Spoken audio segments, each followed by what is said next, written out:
How you doing? Hello everybody and welcome back to the Educatedcollins Snap channel. I got my new stand, it works, woohoo! But we're going to be talking about the new OTA patch that dropped. A lot of changes, 8 changes in this patch. This is definitely one of the most changes, one of the biggest shakeups we've had from an OTA, so should be really cool. I like a lot of the stuff in there, so let's get started. Duh. All right, let's get into it. It's kind of a quick one here. So today, October 26th, we have a lot of changes for today.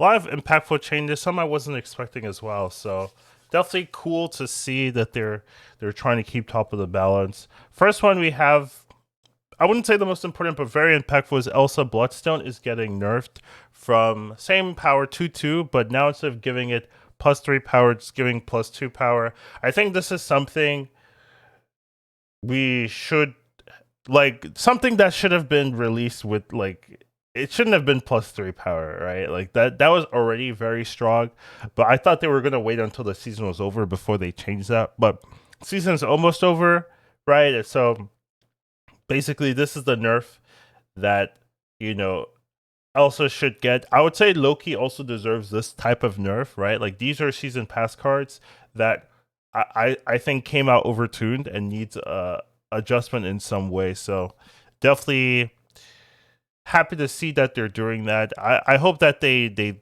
you know, learn and make sure that their season pass cards aren't too overpowering where it just creates a meta in itself.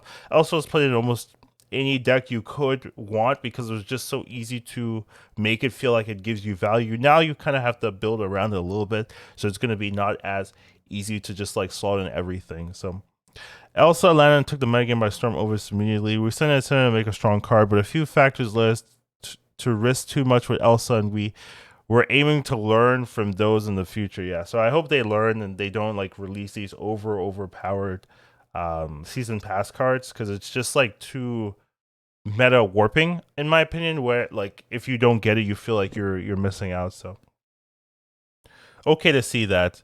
One of them was then that Elsa and Loki were developed more separately than many of our season pass cards, owing to some unusual scheduling conflicts on other work. We underestimated how resilient each card would prove and how much they would warp the meta as a pair.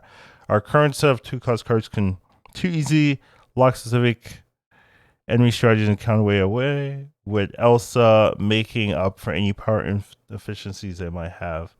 So it's like you can play Mobius, you can play Elsa, you can play Elite, Loki if you want. Like it all works together. This package appeared in multiple top performing decks. We've only shaving a low power here. It's still Elsa season 100 to shine, but it should contribute to a more balanced field of play.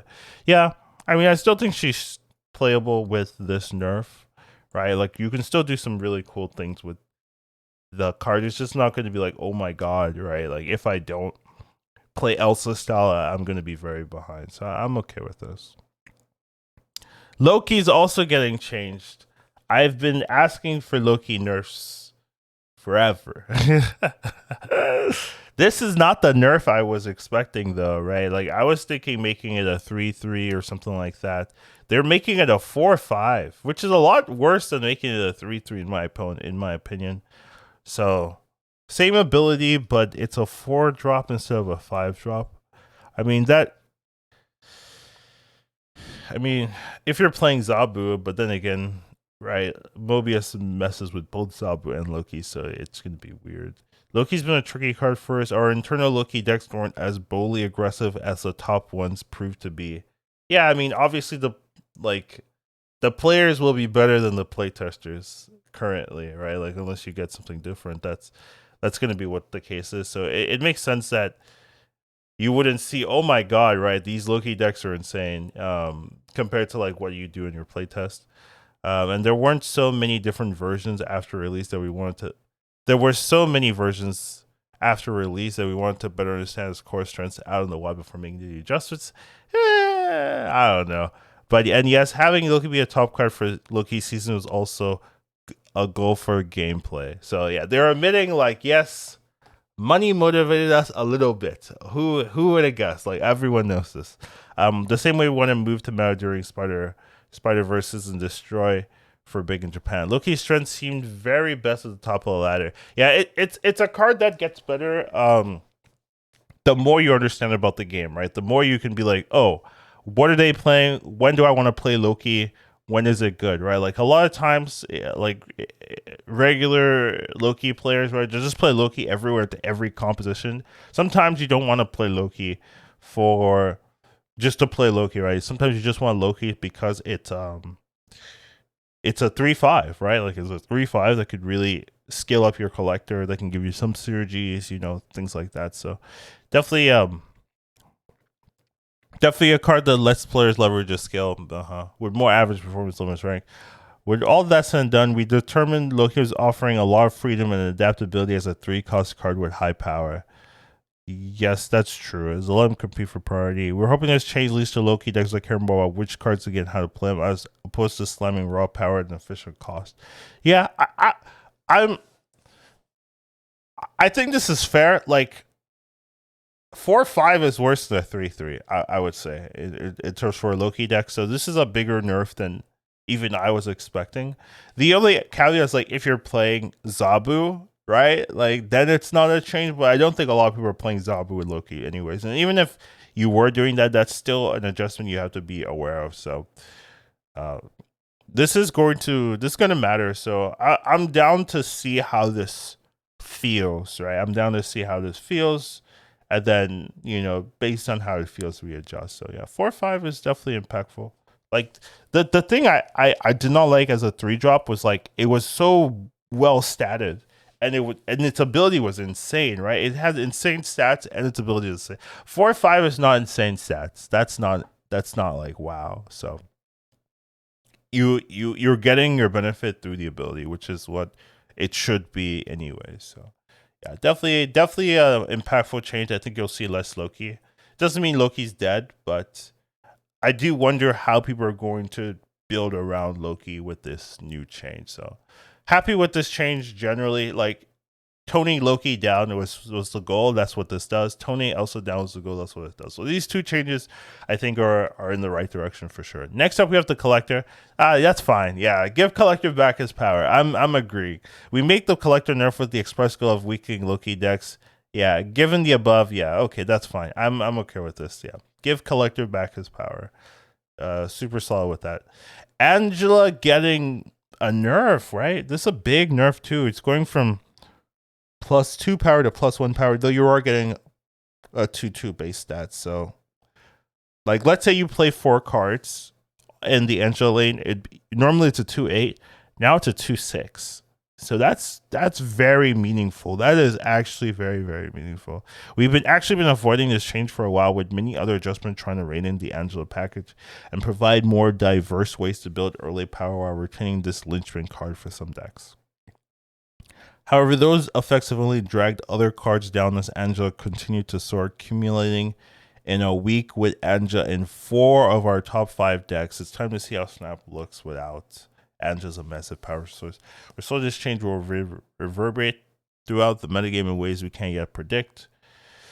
So we're avoiding any nerfs or buffs trying to compensate for it, and just going to wait and see what the future holds. So this is a big deal for Angela. Angela's definitely one of the best like flood cards in the game, where Angela, Bishop, those two really set up like a very powerful scaling combo where you can just combo it. And then when you add Elsa in there, you get like these really and Kitty, you get these really crazy scaling turns where your Kitty's like giving you +6 +6 a turn. Like it used to be +7. Like it used to be crazy. So definitely toning Angela down.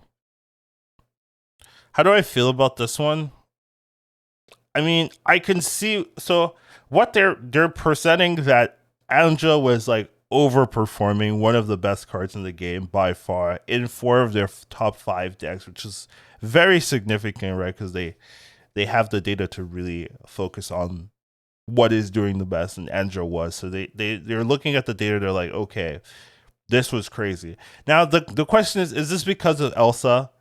Right, Elsa is crazy, and then Angela just fits so well in Elsa builds. Like Elsa Angela Kitty. Like those were really doing a lot of damage.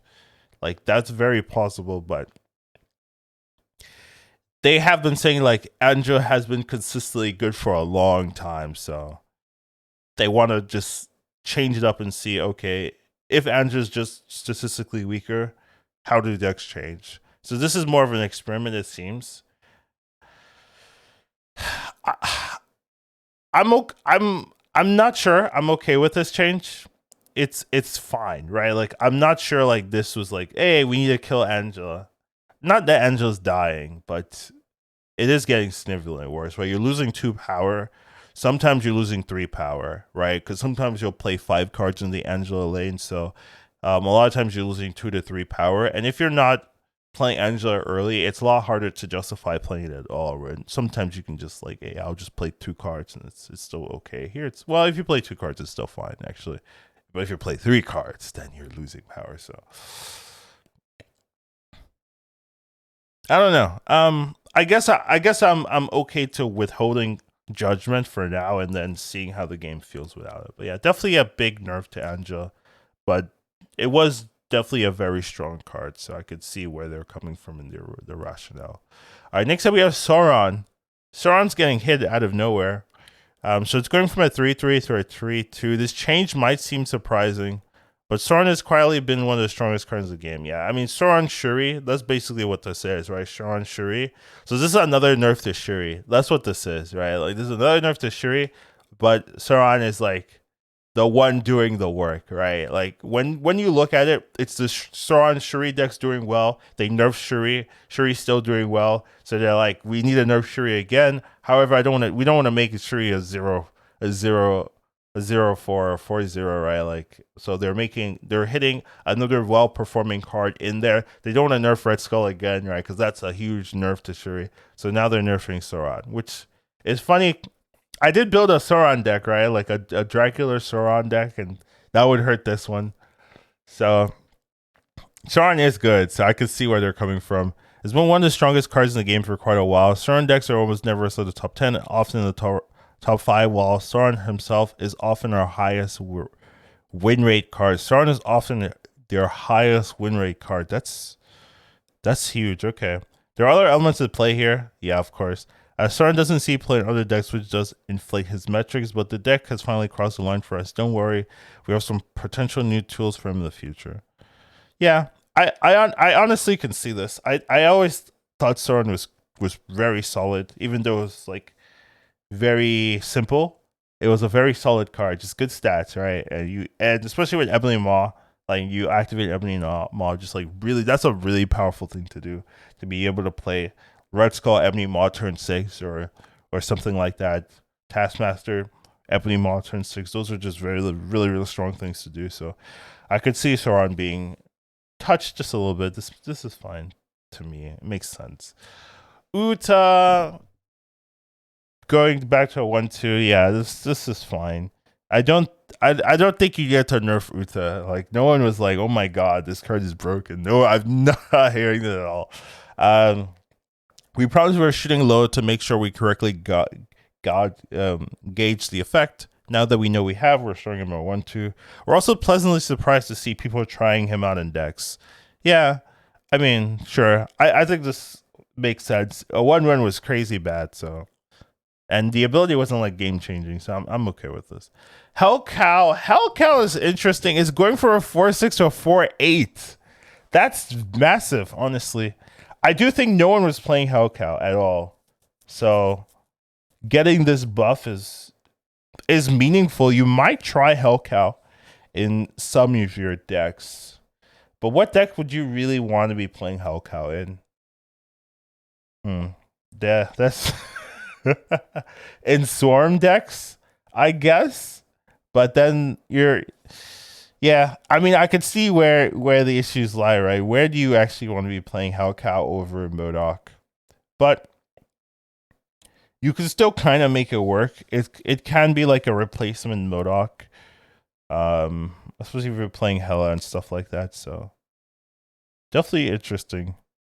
Our adjustments to a variety of discard effects have worked well with at least 3 distinct archetypes performing well enough to be interesting. One of the weaker discards cast has been Hellcow, which combined inefficient stats with randomly discarding in a way that made it hard for her to compete with the likes of Silver Samurai and even Swordmaster. True. Right, yeah, why play Hellcow when you can play Swordmaster? Like, things like that, right, make a lot of sense. So, this buff gives Hellcow a more distinct identity as a high power card for decks during less targeted discarding, and hopefully it leads to a continued widening of discard space for different rewards. Very true. I'm happy with the buff, right? I'm trying to figure out where I put Hellcow in the deck, right? But yeah, definitely an interesting one, I would say, for sure, to try out. So I could definitely see Hellcow being more played, which is the goal. So definitely a change I'm okay with. I'm good with. And then I believe our last change, which honestly, I'm a big fan of Spectrum. I like the card. So and I've always been like, Spectrum is like too restrictive in how it performs.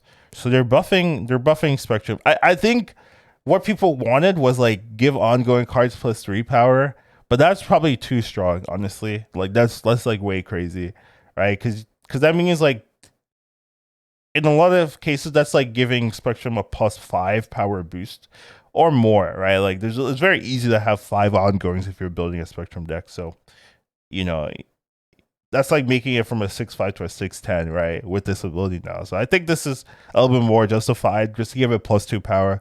Spectrum's been languished for a while. Among new players, she tends to be abandoned relatively quickly. Spectrum was my favorite early game deck. I liked the surprise factor of being able to buff your cards. Even though Odin could kind of do the same thing, honestly. So, but it was my favorite one. She tends to be around relatively quickly for Odin and Heimdall, which work with a more potent set of cards. Among competitive players, she can often feel like a conditional Doctor Doom. Feels bad, man. Yeah. This is just a straightforward bump to her, higher for their faster. So, yeah, I agree with what they're saying. Like, it does feel like Doctor Doom is just better, usually against Spectrum. But now I would say the power differential is a little bit different, where the Spectrum is a little bit more focused on herself and then buffing some of her friends. So yeah, I'm happy with the Spectrum change. I think Spectrum needed some buffs. Like I've been thinking that a lot of the 6-drops feel very sad compared to doing something else on 6, and buffing up the 6-drops help make that feel a little bit better. Honestly, so I'm happy to see that. So overall, like, this is a lot of changes, right? Like 7, 8, 9, 8 changes, right? I would say this is one of the most, 8 changes. One of the most changes we've had in a OTA patch in quite a while. But I'm happy with everything, right? The only one that jumps out that might be a little bit blah is the Angela change, but honestly, their rationale makes sense. Angela's been one of the best cards in the game, so it makes sense to adjust and see how it feels without Angela. And you can still adjust her power too, right? Like she could be, if you make her a 6/3, that's kind of crazy, right? Like I do agree. Like that means like Angela's so broken, right? If you're like, ooh, 6/3 stat line. With this ability, like that's so crazy. So yeah, I mean, Angela's just a crazy strong card. So this is probably just fair. Like how strong she is. Like it's very easy to activate her ability, and the payoff is insane. So just makes sense to nerf her, honestly. So yeah, I'm not too surprised. But overall, yeah, happy with these changes. I think these are good changes, honestly. Very in tune. Happy to see Elsa being changed before the season is over, and Loki needed to be adjusted a while ago, so also happy to see that. So lots of good stuff here. What are your thoughts? That's what I usually say here. Let me know, and we'll see you in the next one. Take care of yourselves and have a wonderful rest of your day. I got my new my new stand like 10 minutes ago before I started recording. I was like, wow, they came. So yeah. All right, take care. Educatedcollins snap. Once you watch him, you won't go back. He'll teach you to marvel snap. Your skills will be